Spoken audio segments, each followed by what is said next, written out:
تو آگے لے کے بڑھ جائیے اور پھر ماضی کو دہرائیے گا نہیں۔ ہم آج تک پچھلے 75-76 برس میں ماضی کو دہرانے کی فکر میں ہیں۔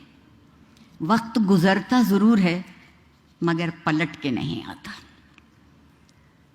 ہمیں وقت کا مسافر ہونا ہے، پلٹنا نہیں ہے گستاخی اور بد تہذیبی کی طرف۔ اور ایک بہت لطف کی صورتحال اس وقت موجود ہے کہ بزوم خود جو خود کو بڑا پرہیزگار اور نیک کہتے ہیں، ان کی گفتگو سنیے تو خیال بے آبرو ہوتا ہے، اور وہ جو خود کو ہمارا سربراہ کہتے ہیں ان کی گفتگو سنیے تو زبان بے آبرو ہوتی ہے۔ جو خیال اور زبان کی آبرو نہیں رکھ پائے وہ ایک قومی ریاست کی آبرو کیسے رکھ پائیں گے؟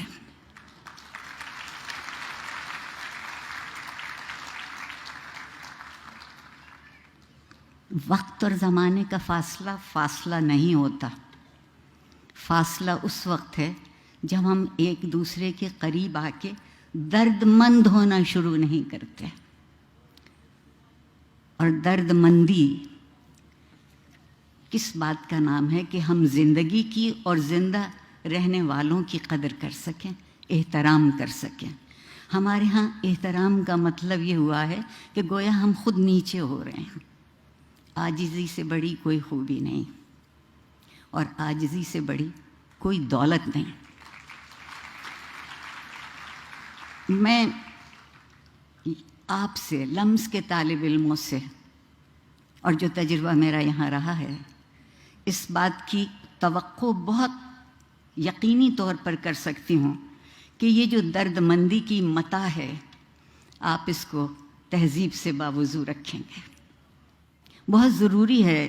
ہم یہ سمجھتے ہیں عام طور پر کہ صرف جسموں کی عصمت ہوتی ہے، نیت، فکر اور عمل کی عصمت اس سے کہیں زیادہ قوی تر اور اہم تر ہے۔ اس لیے کہ جب زندگی بسر کرتے ہیں تو زندگی کی عصمت کا نام اخلاق ہے، اور میرا جی نہیں چاہتا کہ آپ میں سے کوئی بھی بے عصمت، بے اخلاق زندگی گزارے۔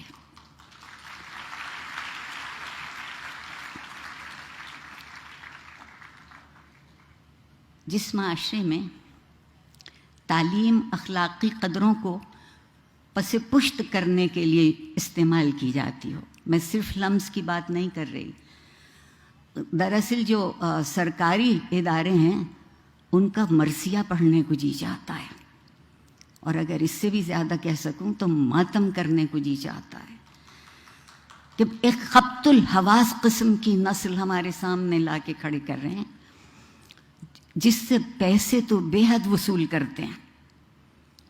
ماں باپ کی زندگیاں ان پیسوں کی خاطر نچوڑی جاتی ہیں، اور اس کے بدلے میں انہیں کیا ملتا ہے؟ تعلیم کا کام یہ ہے، درسگاہ کی خوبی یہ ہے کہ وہ کھلی آنکھوں سے خواب دیکھنا سکھائے۔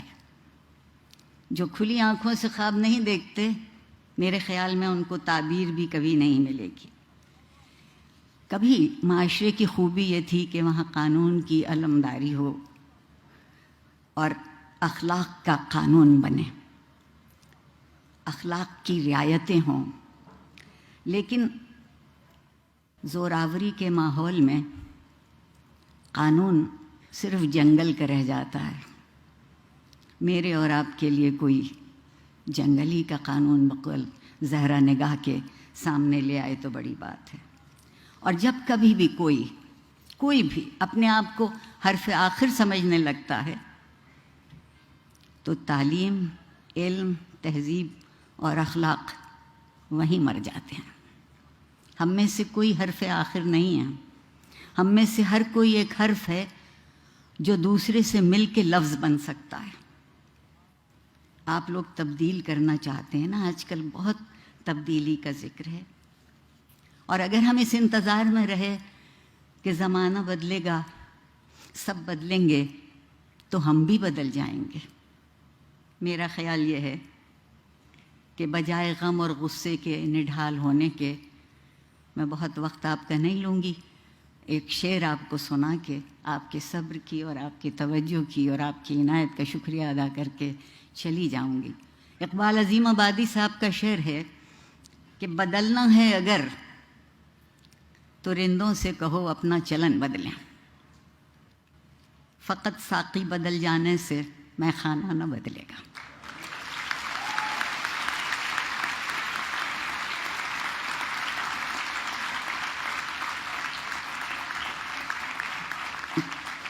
پروردگار آپ سب کو کامیاب اور سرخرو کرے، پروردگار آپ کو وہ دولت دے جو اس ملک اور اس معاشرے میں بہت تھی اور ہم نے لٹا دی، آپ اسے واپس لے آئیے۔ میں والدین کی بہت شکر گزار ہوں کہ انہوں نے آپ کو اس طرح سے پالا اور آپ کے استادوں نے آپ کو اس طرح سے تراشا۔ میں آپ سے یہ کہہ سکتی ہوں کہ میں آج جو بھی ہوں اس میں میرے والدین اور میرے اساتذہ کے علاوہ وہ معاشرہ شامل ہے جس نے ہمیشہ جب کبھی میں لڑکھڑانے کو ہوئی تو میرا ہاتھ پکڑا۔ بڑی نوازش، بہت شکریہ۔